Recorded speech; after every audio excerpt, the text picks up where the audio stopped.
Good morning. Welcome to the VUU. Today's episode will be a very important one. We will hear an update from the Black Lives of UU Collective. So we'll get right into it, but I'm Aisha Hauser from Seattle, and Joanna, say hello. Hi, I'm Joanna Fontaine Crawford in Austin, Texas.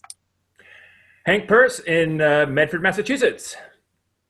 And I'm Alicia Forde, currently in Colorado.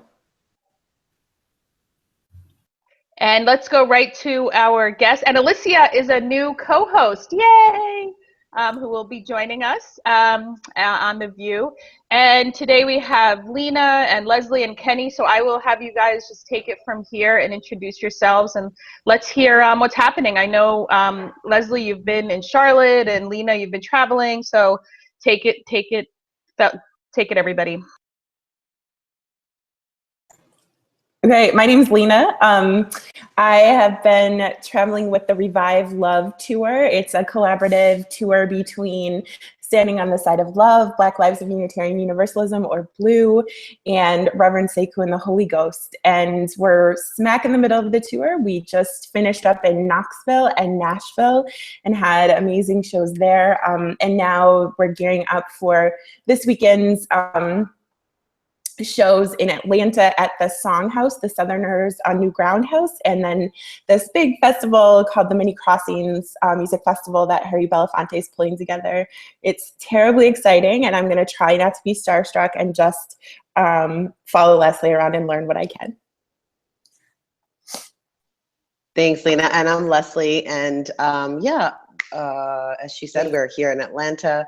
I'm just joining the Revive Love Tour, so I'm really excited to be here for the last 3 legs of the tour with Lena and the rest of the team. It's been a really exciting collaboration between us and Standing on the Side of Love, and also Rev Sekou and the Holy Ghost. So for those who came to GA and saw them at the closing ceremony, and also at the public witness event, they're the musical part of the tour, and we've been bringing some really amazing fortification and sustenance work to organizers, and also bringing our message of Black liberation to UU congregations. So actually today, Reverend Carlton Smith, who's also here in Atlanta for this leg, and Lena and I are going to be at UUCA here in Atlanta. We're doing a really about a couple of hour kind of meet and greet and connection with the racial justice group at that congregation, and we'll be doing similar work at the other stops moving forward as well. So we're really excited about that.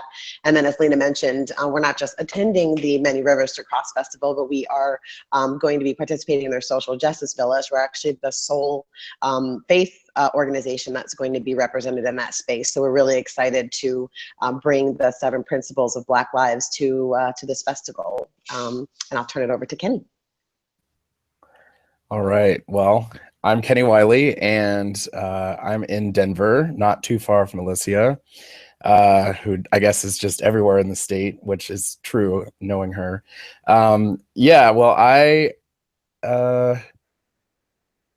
it's a week that my job as director of religious education at Prairie UU here in the Denver area is keeping me away from the Revive Love Tour.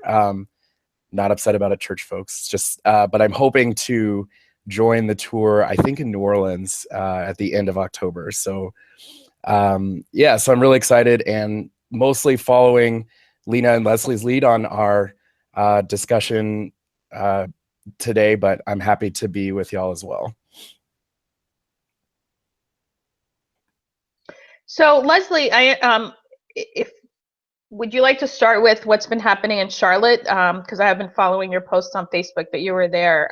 If you can, is that a good place to start and give us an update on what's happening on the ground there? Yeah, for sure. So I was in Charlotte very short time because I had to be here yesterday, but was able to get on the ground for a few days to do some support work, which is mostly what I do in those kinds of situations. I have some really amazing women that I work with through a group called Deep Abiding Love, and we provide immediate response support when actions like this kind of pop off in different cities. So we've done this work together in Minneapolis, in St. Louis, Boston, Philadelphia, Baltimore, lots of other places. So mostly it's kind of support work and setting up like jail support, bail support, some systems work. You know, it's really difficult to communities that are, you know, going through both upheaval and grieving in these specific moments. And so what we try to do is kind of take some burden off of them in terms of setting up systems so that they can really focus on, you know, building together. And then and we pull out after that, just kind of once they have everything. Lots of people are still there, including 2 folks from the team. And, you know, I'll say this, you know, the people of Charlotte are amazing. They're doing amazing work on the ground. The young leadership on the ground is amazing, and they're doing fantastic things. I'm really excited to see what goes forward from there. I spent some time in some clergy space there, which was interesting, and I think we'll get into that a little bit later, just talking about how we as UUs and faith leaders show up in movement spaces. But larger for me is just kind of, I had a strange realization while we were there. You know, one of my friends lives in Charlotte, and he had texted me, you know, gosh, I went downtown and it was so disturbing to see, you know, Humvees and National Guard, you know, in full uniform with assault rifles on every corner. And I had a realization that when I saw them, I didn't actually react like that at all. Like, it seemed so normal to me. It kind of shocked me, his response, and then realizing that my own was so, I have normalized this experience in these cities that I go to. And it was a really sad realization for me, almost a level of, you know, PTSD of like normalizing this really oppressive and violent interactions, even if they're not physical. You know, it should be disturbing to see assault rifles on the corners of our cities, but for me, it's become something I expect when I go to these engagements, and it's really, you know, just not a good feeling for me. So I've been kind of sitting with that a little bit since coming home. And, you know, there is so much need for help on the ground in Charlotte every day. If you want to go to, if you're in the area or heading that direction, 11:30 a.m. and 7 p.m. at the jail on 4th Street, you can go and get training and also help with jail and bail support, which is really needed. The protests are going to continue. I would anticipate them not stopping anytime soon. And you know, they're really calling for very specific things: transparency and accountability on the part of the police, and also a larger conversation about what has happened to the Black community in Charlotte. This is not something new. This is not the first time that these issues have arisen, and it's really important to not frame them solely about Keith, because that story is important, and we want to lift up his family and the loss that the community feels of not having him there anymore.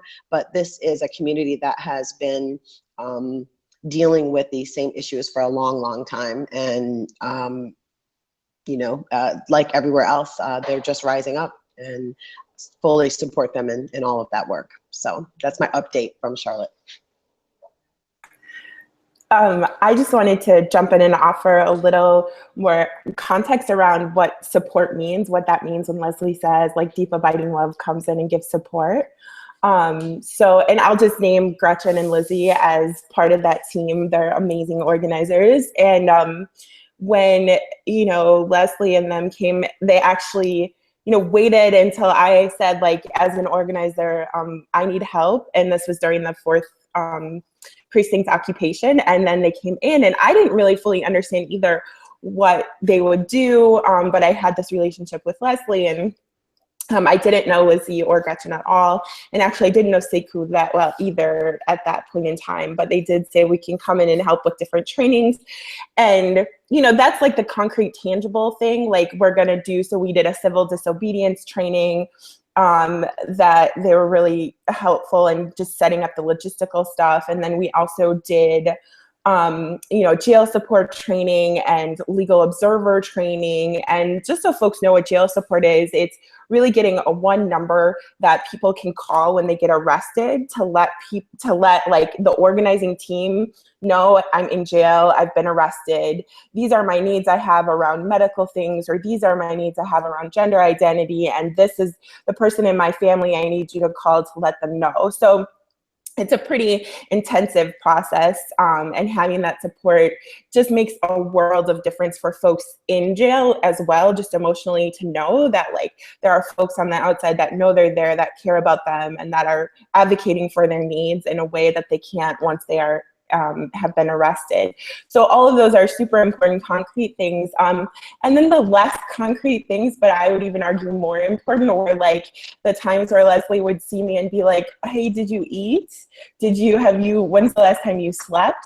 And, you know, and sometimes she would just see me like breaking down at the precinct and be like, we're just gonna go back to the house, because like you've had enough of this for now. And that sort of emotional and spiritual support is really hard to articulate how important that is to organizers on the ground, because when you find yourself at the forefront of what, you know, a national crisis, you get all sorts of floods of offers for help that aren't really help, right? It's like help that will create more work for you, and or people expecting you to do their emotional support and work for them.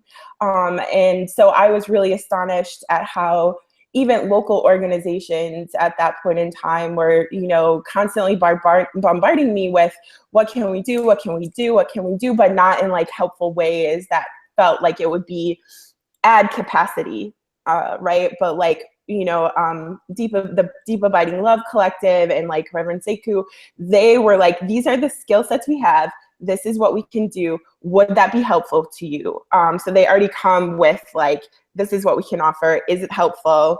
And then you can respond and say yes. And then they take care of their own needs, right? Like they find their own housing. They find, you know, like all of these little itty bitty things that just add up and are so, so important. And so I lift that up because it's a very particular way of supporting, which is, you know, taking care of your own needs first, and adding capacity to organizers, not taking it away, not making demands of them around, you know, I know some of the stuff we did, like Sekou didn't necessarily agree with the strategy or what I was doing, but he still supported me in it.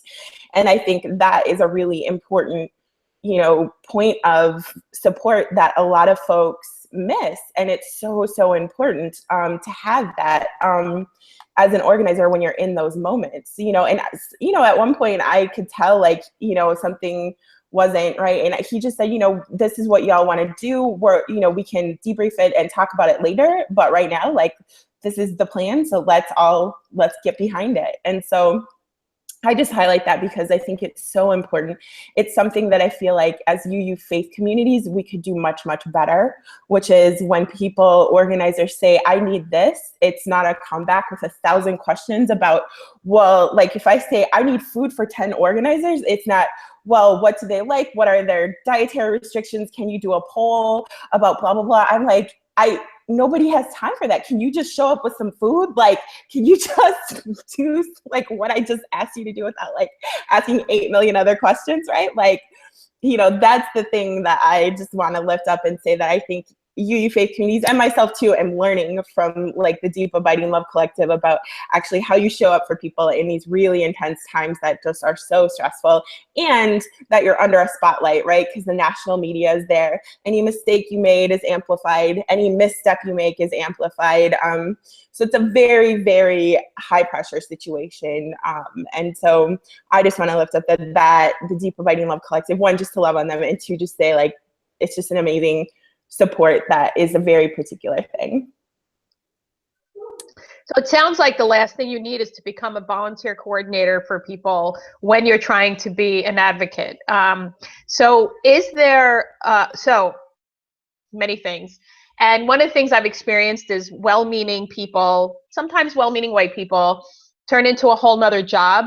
So where would be the first place someone can go, including UU clergy, who want to help, that they can do their homework first before? I mean, you gave some tips right now, but is there a resource that people can do their homework so that they're not burdening?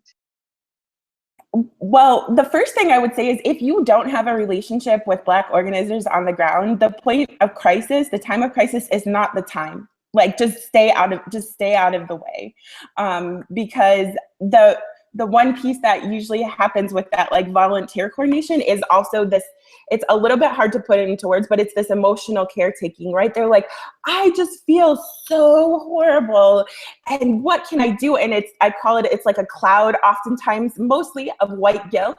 It's like this cloud, this shadow, and they want to like dump all of it on top of you and ask for absolution and ask for like solace and all of this shit. And, you know, it's like, that one, I don't ever want to do that. Like, I don't, you know, like people's white guilt is their own to deal with. But especially in those moments, that is not the time. So I would say first and foremost, like if you don't have a relationship with Black organizers that like young, in particular, young queer, Black and trans organizers that are at the forefront of this movement, like there's no reason for you to reach out in that moment of crisis, right? So just find another way to deal with your, you know, whatever your emotions and feelings are of wanting to help, right? Like those are good things, but like be really particular. I would say you could take up a collection of money. You could take up a collection of supplies. You could find, you know, what I call like satellite organizations that are also, you know, supporting actions and drop off things there. I don't know of any resource that exists that's like, here's the checklist or here's a place to start. But I would say one, starting with that real, just like, excuse me, if you don't have a relationship, like don't jump in because it's just not a good time. Like there's no human has capacity to form new relationships in that moment of crisis like that, right? Like it just really doesn't work that way. And I don't know, maybe Leslie or Kenny has other tips. And also want to welcome Reverend Meg. I saw she jumped on. Hi, Meg. Yeah, I would add that I haven't been in any moments of crisis where the community hasn't been very explicit about what their needs are. So usually there is a listing of exactly what they're looking for and where you can bring it and what they need.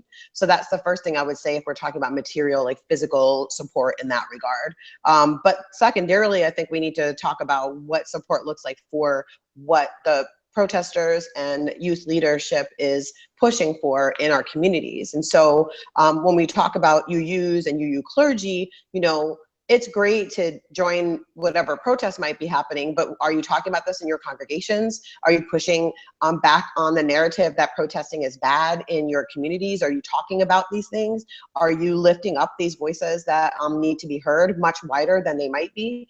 So a lot of times what support looks like needs to kind of be reframed around, are you bringing support into the places where your sphere of influence and power exists? So I like to say all the time to, you know, white UUs and clergy, especially if they haven't been involved in protest space, which is that they should really understand that their authority does not exist in protest space. And I say that because they're used to having a lot of authority in most spaces that they interact in. And so it's really critical that they defer to those that do have authority in this space, which is youth leadership and organization leadership that is running things on the ground. And that takes form in a lot of different ways, but it's just really important to know, like, even how you talk to people, you don't get to come in with an air of authority when you have no authority to bring to a situation. It's very off-putting, and it really just doesn't build connection and community with folks. And also, as Lena mentioned, you know, you shouldn't make an assumption that your presence is something people are going to like.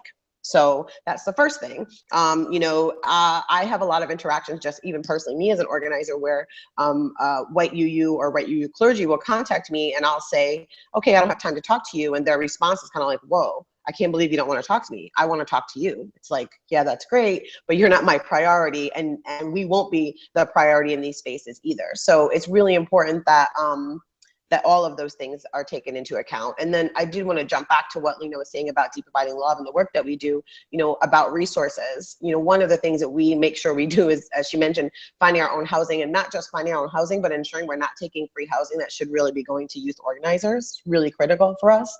We also I mean, any resource that we have, like travel coming in, anything that we have to take care of for our own needs, we have to make sure that we're not depleting resources that need to go to local organizing spaces, because that is really, really just a horrible way to arrive in space and does not help situations at all. But I'd like to hear from Kenny a little bit about what support looks like in moments of crisis and generally when interacting with protest space, generally speaking, because I know he has some thoughts on that. especially for clergy, how we show up in those spaces? Yeah, I think that what I've seen go well, I think I like to start there. And what I've seen go well for, if we're talking about white clergy who have, you know, whether they have good relationships or non-existent relationships, is I think there's something to be said for presence. That is that, you know, there's a lot of folks, a variety of races and backgrounds, who will only show up at something if they're speaking. And so for a clergy person to, I see Hank clapping. Yeah, it's like to show up and just like, I am here, and not, you know, not even necessarily engage with, you know, the organizers, maybe if it seems like there's a spot that's a good moment for that. But that makes a huge difference, to not, you know, offer a prayer and then a lot, you know, I've been at a lot of events where people show up and then are asked to do something, but it's not them, you know, coming up like, I'm, you know, I could say a few words here. So I think whether you're a clergy person listening or not, I'm a big believer in the power of showing up, and then listening for cues, because a lot of times there's ways in which, you know, the whole collective, we've talked a lot about being a disruptor, and that we want folks to be more active in the way that they engage in spaces, and not just wait and like hope someone tells them. So it seems like there's a moment, especially if you're a white person, where it seems like, you know, actually me intervening in some, you know, situation, or just kind of, if there's someone who seems, you know, kind of like they're not with what's going on, just kind of be aware of what's happening in a space. I've just seen that as two really powerful ways that both clergy and lay people have shown up in ways that aren't burdens for the people who are most directly affected and who are organizing. So just wanted to add that.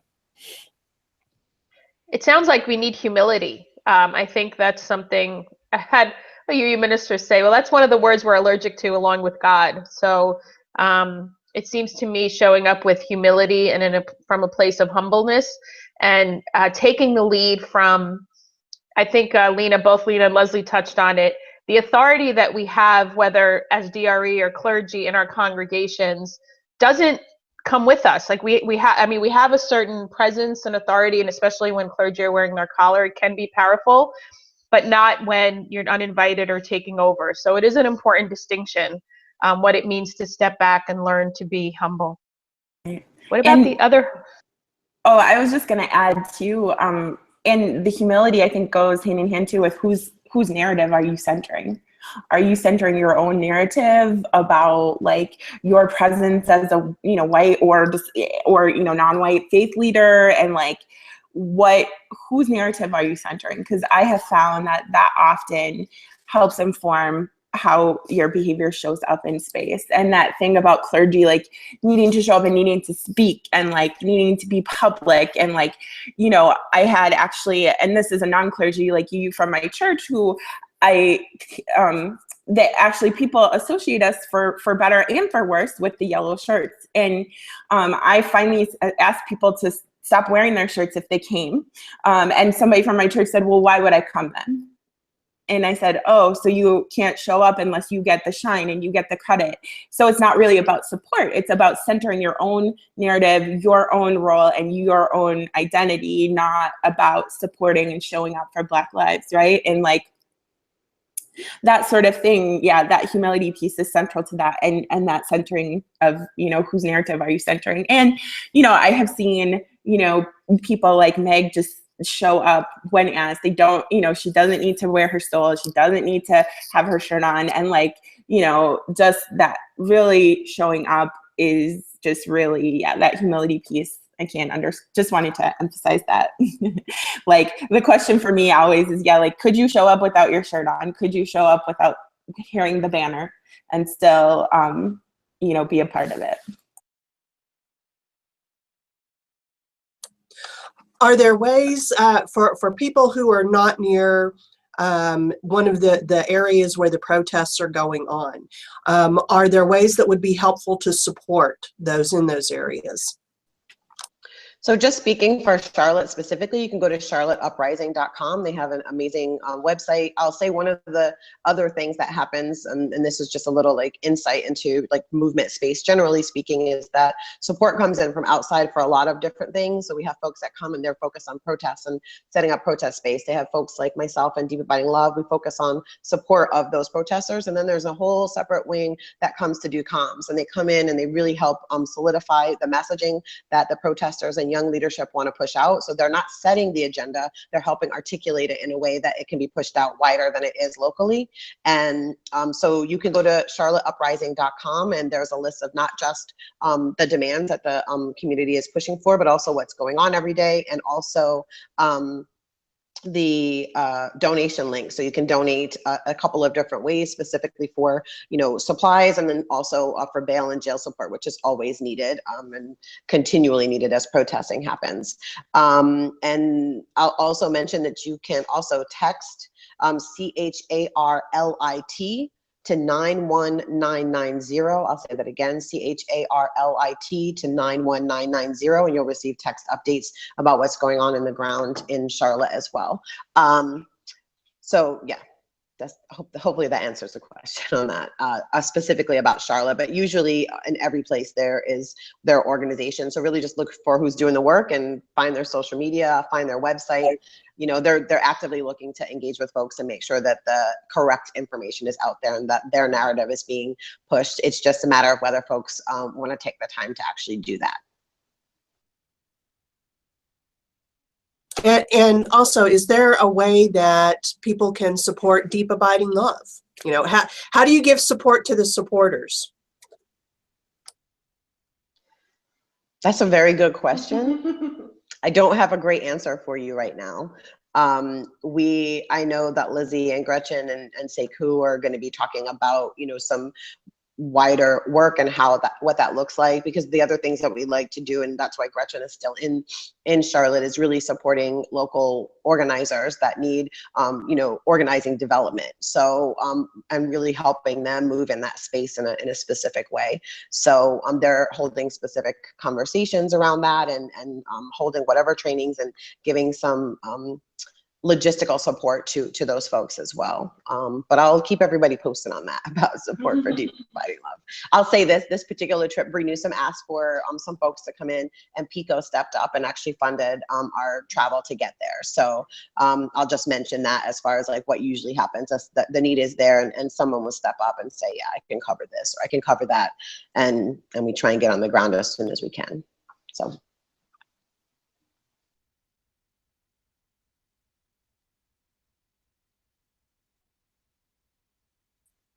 So Meg her bandwidth is a little low, so I'm going to ask a question she had about UU ministers in long-time coalition with older Black individuals and organizations who either don't support or aren't comfortable with the Black Lives Matter movement. And so how do you navigate that? Congregations who have relationships with either the NAACP or for 40, 50 years, and they're hesitant to support the Black Lives Matter movement because of maybe older folks, Black folks who don't support it. So what is your reaction to that? Oh, goodness. Oh, my. That was Meg's question. Yeah, well, I'll start, and lots of thoughts. So Denver's a city with a fascinating context because it doesn't have a huge Black population, but it has a lot of Black leadership in terms of the elected leaders, both currently and going back to the 80s, really. None of that has, my argument and the argument of those with whom I organize, is that none of that has especially helped Black folks, unless maybe you grew up, and like I did, with a lot of educational privilege, and then even then just maybe. And so what's fascinating is, in this context and in a lot of other cities' contexts, it's amazing how many people seem to think, whether it's government or clergy, that like basically, well, call any Black friend and like you're doing the work. And you know, so you can have this pastor who's just saying horrible things, or the folks who we see so often, you know, something really bad will happen and they'll chastise people to be peaceful. But they don't usually mean the police. They mean the people who are unarmed and just expressing, as they supposedly have the right to do, expressing their grief and their displeasure with the system as it is. So, you know, I bring up Denver because it's something that I've worked very hard with as a religious professional in this city, is helping folks see that be more discerning. I think that's something, you know, that you, as we educate ourselves about race and racism and white supremacy, you know, you get a better idea of like what's actually rhetoric that's going to help people, as opposed to just kind of, you know, well, this is a Black person I know and they're saying things that make me feel really comfortable, so I'm going to go with them. Because I think there's just so much so much more that can be done. And with that, I'll pass it on to the next person. Yeah, if I can speak, I think also, I mean, I think one, certainly there's, you know, congregations that have had long relationships with NAACP or any other, you know, local organization, and sometimes people, you know, sometimes people use that as an excuse, or other people will want to come to rallies and come to events, and because they think it's like a historical reenactment event of like the early 1960s. And they want to, you know, I'm going to do this because this is, and you kind of go, this is a, you know, yes, racism, you know, it's part of our history, it's part of the DNA. It changes over time. And so our responses to it have changed. And so you can't just, you know, think that you're going to do, you know, that you're going to get the same results with the same actions. And, you know, and so often people kind of go, well, I don't want to be there because, you know, something might happen that I didn't see in a documentary, you know, in seminary, or, you know, that sort of thing. So I just want to really affirm and appreciate a lot of what I've heard so far, especially that point that Kenny just made about being more discerning, and Lena's question of whose narrative are you centering. Those two things to me go hand in hand. And it, for me, points to this dance of doing inner and outer work. The communities you're accountable to, and being discerning about what those communities are, and also just doing your own inner work around issues of race. I think of the spectrum, so doing your own work around those intersectional issues. And I was really struck by their authority doesn't exist in protest space. And it's true, and I'm sitting with that, and I'm just wondering, like, how do we talk to UU clergy and lay leaders about the reality of that when they show up in those spaces? Because it, you know, it lands as a truth for me, and then I think, oh, and then there's the reality. Like, how do you help people really understand what that actually means? How to show up and be a witness, and what kind of witness will you be when you're in that space? I don't have a question. Those were just my thoughts. Are you going, Alina? No. Oh, okay. I had to get a pen because I had a few things to say about this. So yeah, I mean, obviously just echoing what Kenny said, especially is, you know, there's a level of just like making a decision about who and what you're going to support, and then making sure your actions are in line with that decision, right? The other thing is just a question of who's doing the work. Right? Who is actively out there trying to push for change right now? And that's who we should be all supporting in moments of crisis and beyond moments of crisis. And so those are the things, that, you know, questions I hope that we're all asking ourselves when we're in our communities, is where is work happening, and how are we showing up for those people that are taking, you know, action. I also always like to lift up that, you know, Martin Luther King was shunned by Black clergy. Actively shunned. He was an agitator, he was a rabble rouser, he was doing things that they didn't agree with, and he was causing trouble. So, you know, I am always struck by this wistful notion about the past that actually is not grounded in reality at all. We posted an article on the Black Lives VUU page this week entitled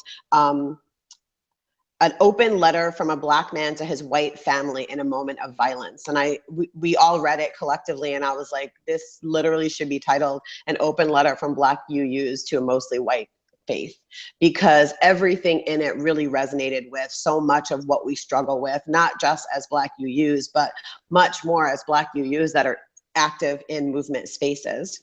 And one of the things that the piece said was, I'm exhausted from trying to get you on board with a movement, one that mirrors those from previous eras you claim to revere, and that has reignited calls for social transformation once heralded by the writers, speakers, musicians, and artists you claim to hold dear. I wonder if you understand what any of the struggles which have occurred during your lifetime were ever actually about. And that is the feeling that we have in these moments where we are having to justify the actions that are supremely necessary to push for change and liberation in this country and in the world.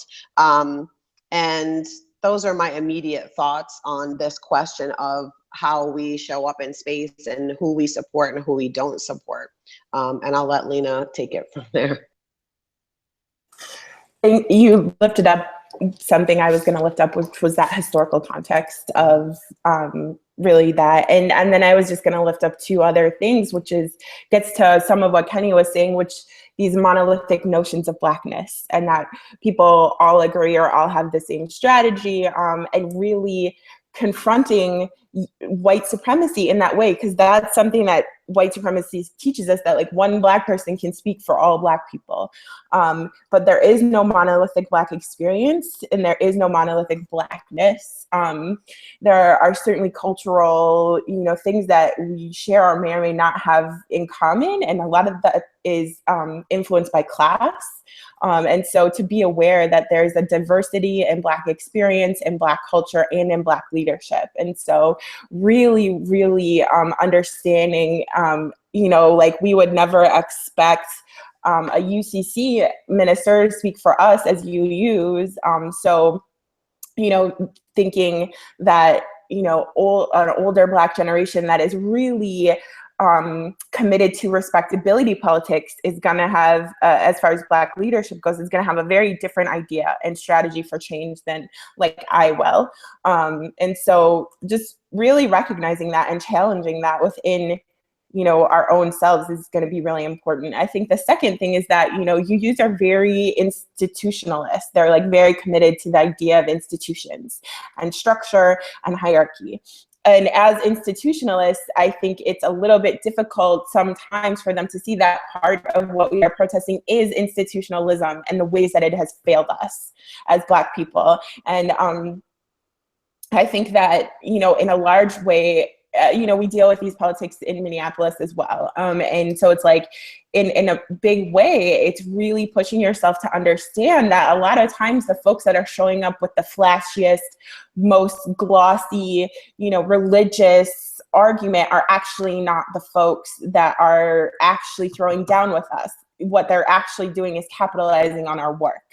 I had a lot of tension with a particular white minister who's not UU, who came into the precinct and tried to organize like a different clergy thing. And he was like, I didn't call him back within like 10 hours of his phone call. And so he just decided he thought it would be good to just try and organize this like by himself. And when I called him out on it, and he was organizing, ministers that have a homophobic theological view, basically, and was bringing them into the space, a space led by young queer Black women in particular, and femmes.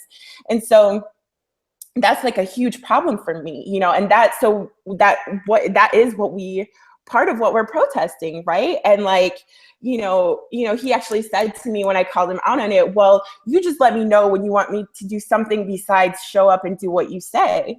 And I'm like, well, what? Like, okay, then obviously you don't want to work with me, because that is him saying, I'm not going to respect your leadership, right? And so I think that, but he will respect like the older Black clergy leadership that's very wedded to respectability politics. And so, when we think about, why some of these things happen, that piece about discernment just gets really important, you know? So just challenging these monolithic notions of Blackness and Black leadership, and just really understanding that part of what we are protesting is institutionalism, is, you know, that unwillingness to follow, you know, young Black leadership, even if it is messy, as we all know, like it's, you know, it's messy, and just being able to do that, you know, requires people to take a breath. And, you know, that historical context is so important. It's so important. People don't realize that before MLK got sanitized and, you know, washed over and made, you know, tasteful to people hated him. You know, he was at one point the most hated man in America. Like that was a thing. And so, you know, I'm reading this book, that my computer's sitting on right now, but called This Is a Uprising by Engel and Engel. And I really actually recommend I want everybody to read it. It was part of the Standing on the Side of Love organizing course, the online course, that I did part of, and it was recommended reading for that class. And it's just really breaks up a lot of people's notions around what the civil rights movement was, even highlighting and challenging things like MLK actually personally was ambivalent about nonviolence until he was convinced by Bayard Rustin that it was a politically strategical move to say he was personally and spiritually convicted to it. And so when you start to like really understand how tactical people were as religious leaders and how strategic they were, for me, it's just been a lot of the things that we're dealing with around issues of leadership, around issues of race, around issues of class. Those, I think, by really learning more about the realities of the past, you know, civil rights movement, and getting more information, it really starts to help some of those things shake loose and move us past some of this stuff, I think. Yeah. I wanted to briefly add that, you know, this idea of looking for, I've heard it said, looking for the next, you know, MLK, and I see Leslie rolling her eyes. Yeah, we've talked about this a lot, and that's just. You mean she doesn't come from Minneapolis? Sorry. Right. Yeah. Right. Yeah. No shade. Like, a little bit. Like just. You know, and this is something that especially as Black people doing this work in a largely white faith, that, you know, and I'll speak for myself personally, that, you know, every time like people, you know, if white folks are like, oh, you know, Kenny, you're so this and you're so that, like part of my work as an organizer is to point people to, if the most you're doing is listening to me and you feel, because I recognize that I bring people comfort or whatever, for whatever reason, or afflict them, but just a tiny bit. I'm like, you know, this is that you can't just listen to me, or you can't just listen to Carlton or Alicia or whomever, right? Like you have to use what you're hearing from us and then keep diving. And so, you know, it's really important for me to keep pushing myself to not rest on that, you know, oh, well, it's nice to make people feel comfortable because they tell you how great you are. But it's important spiritually for me to keep in community with people who are pushing me. And I'll tell you, Leslie and Lena definitely do that. And so we really do that for each other. So I just wanted to add that keep pushing, not just for white folks, but for all of us to make sure that we're not staying comfortable is huge. So I just want to list up two things. One, just responding to what Kenny was just saying, which is that we do have to support each other. But I would also just mention that, you know, for white clergy, listen to what Kenny just said and recognize this additional layer of work that he has to do as a clergy person and as a lay leader in our faith that you never think about, right? So he's in the situation, he has to write his sermon, he has to deliver it, he has to have community with his congregation, and on top of that, he has to add a layer of analysis to his work because it has larger implications than just what he's saying in that moment.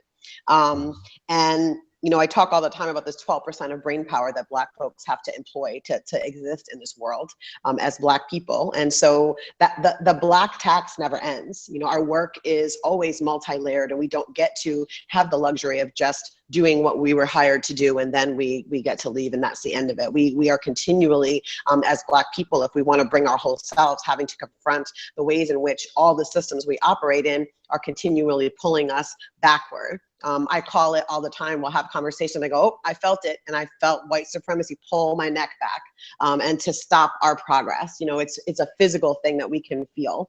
So thanks for lifting that up, Kennedy, and I hope people really listen and hear that when they're interacting with their fellow Black clergy and lay leaders, and understand that, you know, the complexities of the work that they do are really large. The second thing I would mention that also made me think of that is I talk all the time about feeling good versus doing good, which is something I talk about in UU circles all the time, because we really like to feel good. And rarely do we connect that to the actual doing good piece of the work that needs to happen. So that's really critical.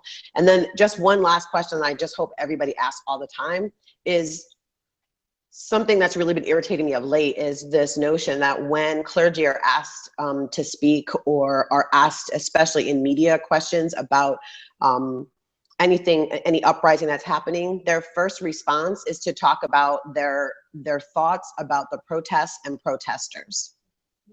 What you're doing in that moment is you're allowing the media to take and use the narrative that we need to comment on protest prior to commenting on the reason that protest is occurring. And it's really, really ugly.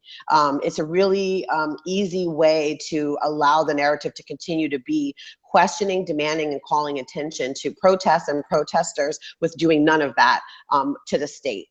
You know, people aren't in the streets because we want to be. You know, we as Black people are in the streets because that is where we have a sphere of influence. We don't have access to power the way that other folks do. So if we could be in the boardrooms, if we could be in the courtrooms, if we could be in all these other places, trust me, that's where we would be. And quite frankly, we are there too.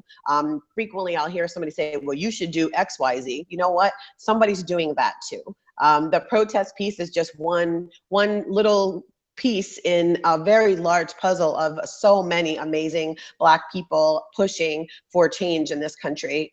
I haven't been in a space where there hasn't been somebody I can say, oh yeah, who's doing work there? Oh yeah, this person. They're the ones to call. They're the ones organizing people, whether it's in law or medicine or mental health or wherever it is. We're all trying to push for change in so many different directions. And so I just say, you know, are all the questions and comments you have for protests and protesters and protest space, are you asking those same questions of those that oppress us first?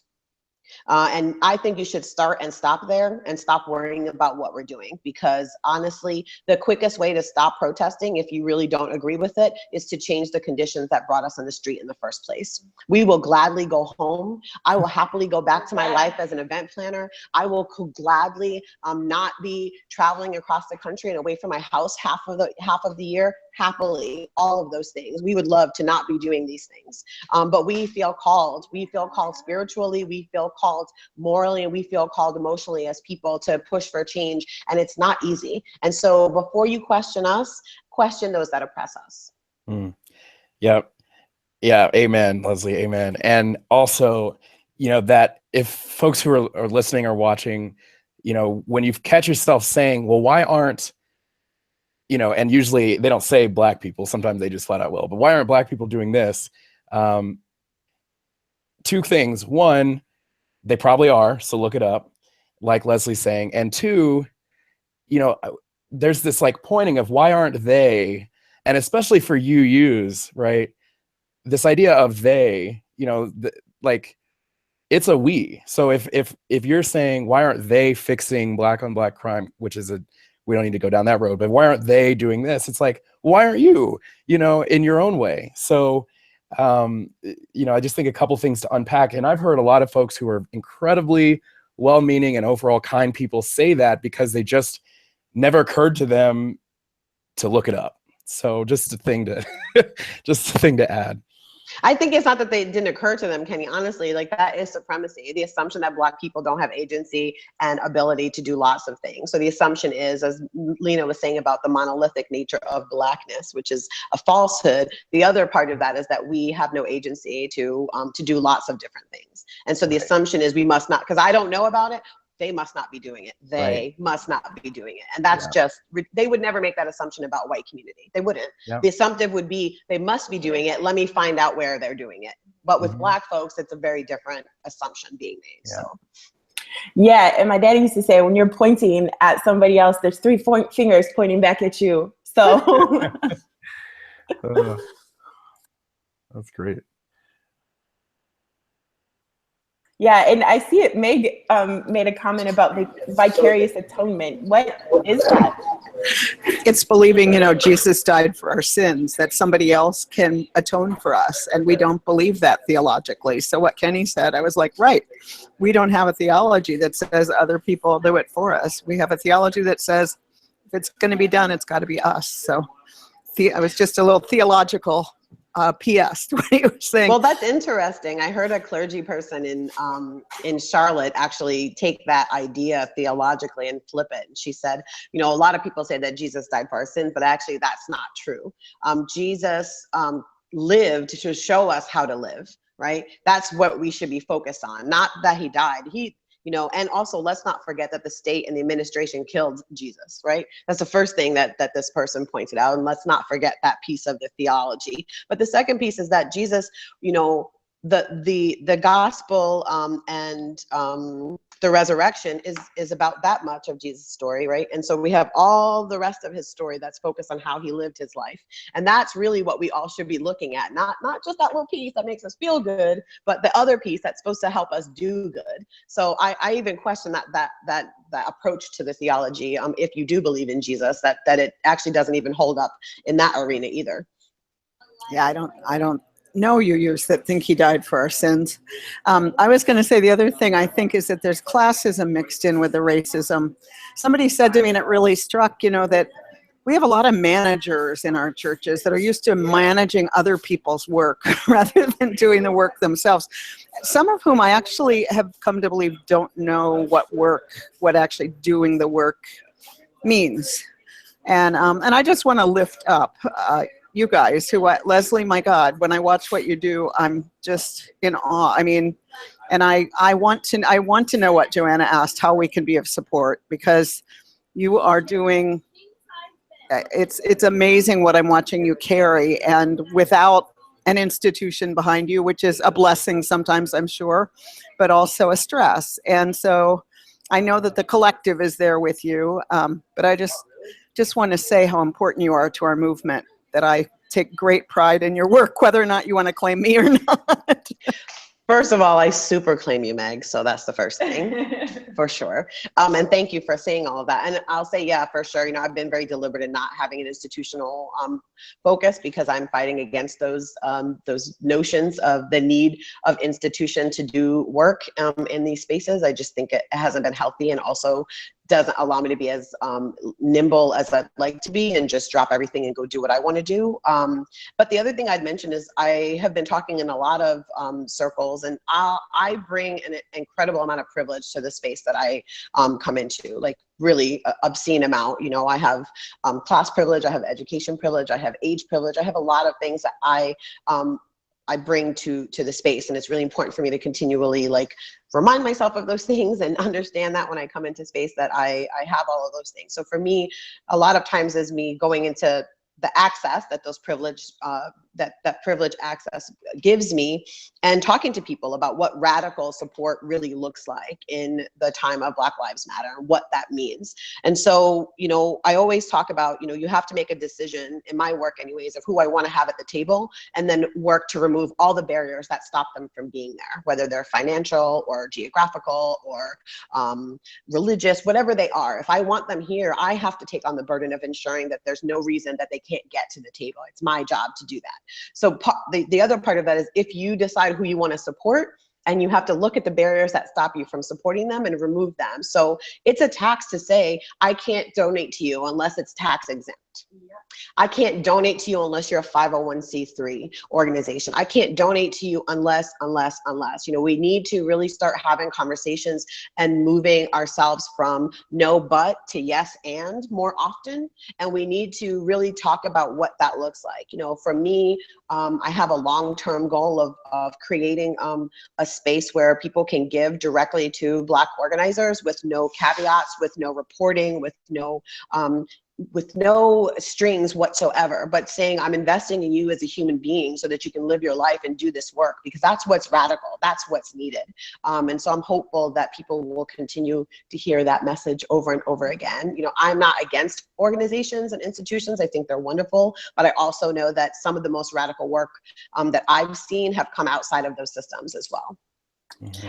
And I want to jump in here and lift up two things. One is that there is an opportunity to support Leslie Mack directly in her work. And I went and found one thing is that is supporting her to go on a vacation. And I'm putting the link to donate to her crowdsource thing, because that's the thing, like the Deep Abiding Love Collective, like they don't, like, you know, we scramble together money to get them paid. But it's very like, you know, nobody's making money off, you know, it's scraping by. And like Leslie is, you know, one of the organizers that's just like, how do we live our lives and try to like make it? And so I fully support. I'm also, I mean, I'm going on this Jamaican vacation as well. I'm really excited to go. So I just want to pump that and ask people to support Leslie to get there, because she deserves a vacation. She's been to, I don't even know how many 4th Precinct occupations, and just like without stopping. So help support her to take a little break and rest and rejuvenate. One. And the other thing I want to lift up is actually, and this was not like a pre-planned plug, but I want to lift up CLF and Meg's leadership and the administration's leadership in doing exactly what Leslie was saying, which is investing in me as an organizer and saying, we're going to find a way to help fund this work, because we recognize that like this moment in time and like where I'm positioned to help give to the movement is like really unique. And so we're going to use like all of our privilege and resources and power to make this happen. And so, you know, essentially like my salary, like, and my health insurance all comes right now from the CLF, and we fundraise to make it happen. And then to be able to say, you know, now go and work and build this collaborative relationship with Standing on the Side of Love and Reverend Sekou and the Holy Ghost, and work with the Deep Abiding Love Collective, right? Like, you know, be supporting movement in this way that just gave me this flexibility and really amazing opportunity for leadership development as well. You know, I got to spend like 4 hours in a car with, you know, Reverend Sekou and Caitlin, which collectively they have like over 40 years of organizing experience. And like, you just, you know, like those opportunities and things don't happen without resources and people saying, we are going to invest in you as an organizer. We are going to lift you up. And I know far too many organizers who are in the opposite position of actually their jobs are in jeopardy because they're doing this work, including people in UU spaces. So, you know, that sort of thing, really, really reaching deep and saying, can we, you know, and I think about what CLF did during the 4th Precinct when I asked if I could take a leave of absence because I knew this was just going to take all of my time. And Meg said, no, we're going to find a way that you can still live and support yourself, and we're going to work it out, right? And I feel like that is living into our deepest faith values. That way of leading with yes, and we're going to figure it out, even though it's messy and hard, and we don't have a process for this, and we don't have, you know, a form to fill out and stuff like that. I think both CLF and I'll also say, you know, Jan Eller Isaacs and Rob Eller Isaacs at Unity Church as well have been able to do a similar thing of saying, wow, that's a big ask. And yeah, let's figure this out. Let's see what accesses we have to our power and our privilege and to use to support the movement. And I just can't underscore how, you know, if there were more UU churches and more UU clergy and just more UUs stepping up in that way, it would be so powerful. And, you know, the piece about, you know, not having or having to give like, you know, 501c3, like, you know, tax deductible contributions, like that is such a burden as an organizer when I'm like, can you just like PayPal it to me? Because like, it's so, that like requires a level of infrastructure that we don't have. And honestly, in some ways we don't want to have, because it doesn't help us do the work that we need to do. So I just want to lift up like the importance of all of that, and just also love on, you know, the CLF board and leadership, because they are doing what no other congregation is doing, and what, you know, and the UUA isn't doing. You know, they're really stepping up in huge ways, and you know, it makes my life, I mean, you know, like, just, I'm grateful. So. And I just wanted to jump in quickly. I know we're running low, but, you know, support can also look like, you know, I wrote a Facebook post that went UU viral over the summer about being the only advisor of color at a camp, and Alicia came and helped out, you know, when a lot of things were going on in the country, a lot of police violence and things like that. And, you know, we have our fall con, youth con coming up in Wyoming, of all places, not exactly the bastion of people of color, but and it looks like I was going to be the only advisor of color again. And a white friend and advisor to a different church swooped in and emailed her DRE and said, Kenny is not going to be the only one at this con. I will give up my spot as an advisor if it means that, because there's an advisor of color at her church. And lo and behold, you know, so support can also just look like looking around and saying, okay, well, this thing really went badly before, and how about we not do that again? And, you know, that is an individual action, but it's also an institutional one to say, let's, you know, we know we're going to have 13, 14 youth of color at this event. Let's make sure they have the support they need. And I might not be that person. So I just wanted to add that.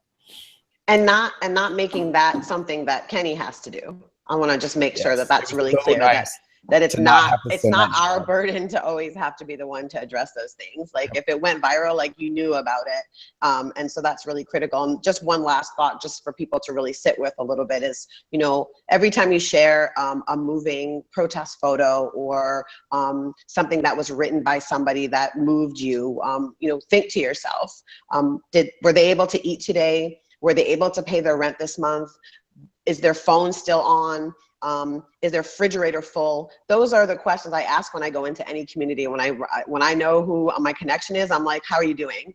What bills do you need paid? What can I just send you money right now? You know, the money I collect most of the time, that's what it goes to, whatever actions they have going on, and then just direct money just to them. And that's why I don't have an institution behind me, because I don't want anybody asking me why I sent Nayura Sharif from Flint $500. Well, I sent it to her because she needed to pay her phone bill and she needed to pay her rent that month, and I was able to contribute to her in that way. No questions asked. And so really think about those things. I know a lot of us get moved by the stuff we see and never think about the human behind the work that's happening. And I'm called in this work because of the privileges that I have to support those doing the work. You know, I am not a protester. I never say that I am. It's never how I show up in space. But what I am is somebody that believes in the power of young Black queer youth, and I do all that I can to support them in any way that I can. Wow, thank you. This is an uprising. There is the book. Thank you, Lena. And thank you all. Thank you, Kenny and Leslie and Lena, for your work and your heart. And I do want to say, I was remiss in the beginning. I didn't introduce Lori, who is behind our chalice. Lori Sertoski, yay. Speaking of support, hi. This was really, I love, my favorite views are when the Black Lives of UU are on. When you are all on, you feed me in a way that I just don't get fed anywhere else. So thank you. I'm making this about me. Do you see what I did there? So we will see you next week for another amazing episode of The VUU. Thank you, Meg Riley, Hank, Joanna. Thank you, Alicia. Thank you, everyone. Yeah, Bye. thank you. Bye. Bye.